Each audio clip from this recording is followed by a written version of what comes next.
No one ever saw their faces, but in Tokyo, everyone felt them. Somewhere between engine noise and a sound breaking the silence, almost moving faster than light.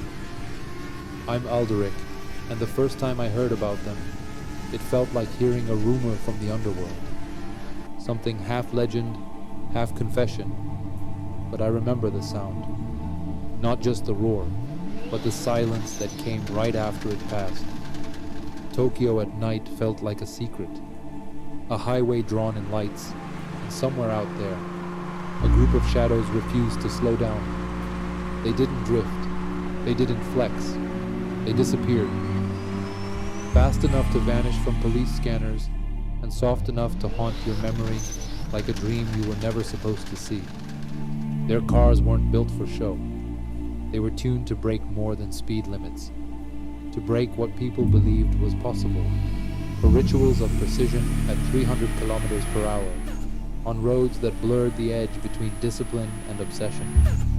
Midnight Club wasn't a gang, it was a whisper, a code, and a promise that speed could mean something more than rebellion. So tell me, if a ghost from the Wangan passed you like a flash of light, would you forget it? Or would you carry that moment forever? As the night you saw a top-speed spirit in the shape of a car. At 2:43 a.m., a car shot past a patrol car on the Bayshore route, easily pushing past 300 kilometers per hour.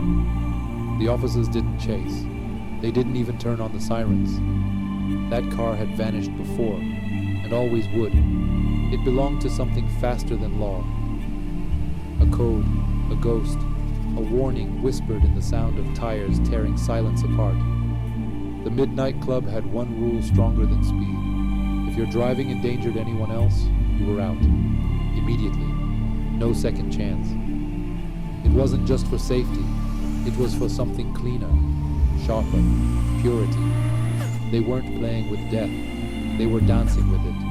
And the road had to remain sacred. But even among ghosts, silence isn't always peace. You train your hands to be steady, your thoughts to be cold, your car to become invisible.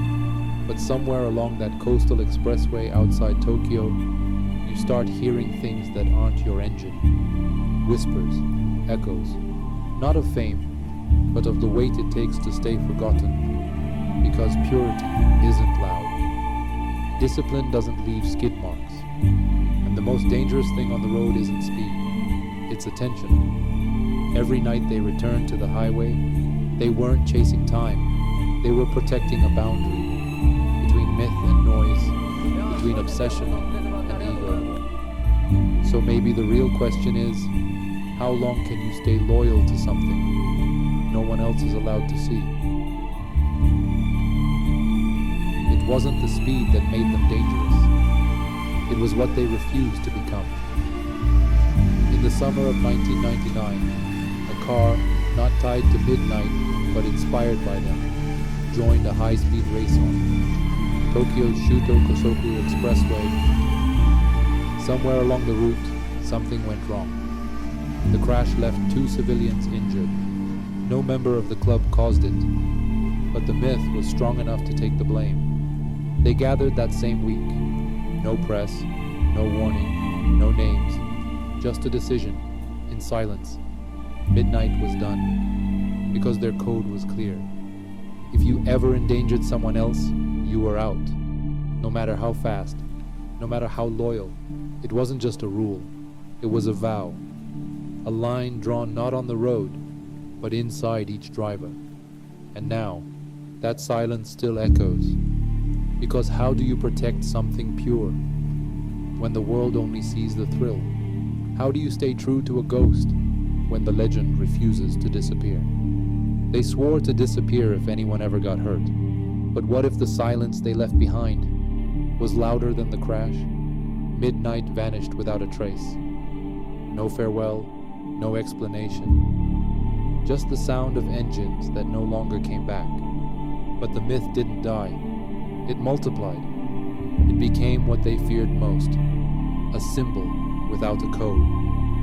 People copied the cars, but not the discipline. They chased the speed, but not the vow, and slowly the line between reverence and recklessness began to blur, yet something still holds.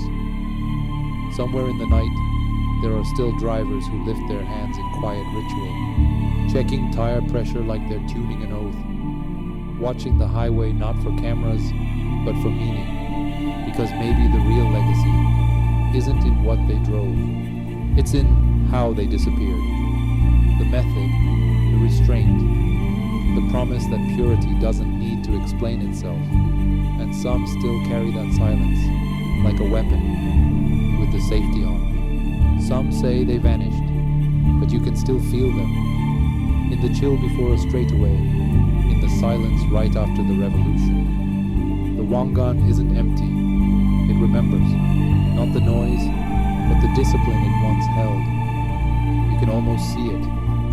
A car parked under sodium lights, hood warm, engine ticking softly like a clock too proud to stop. No one inside, just the echo of someone who once knew when not to drive.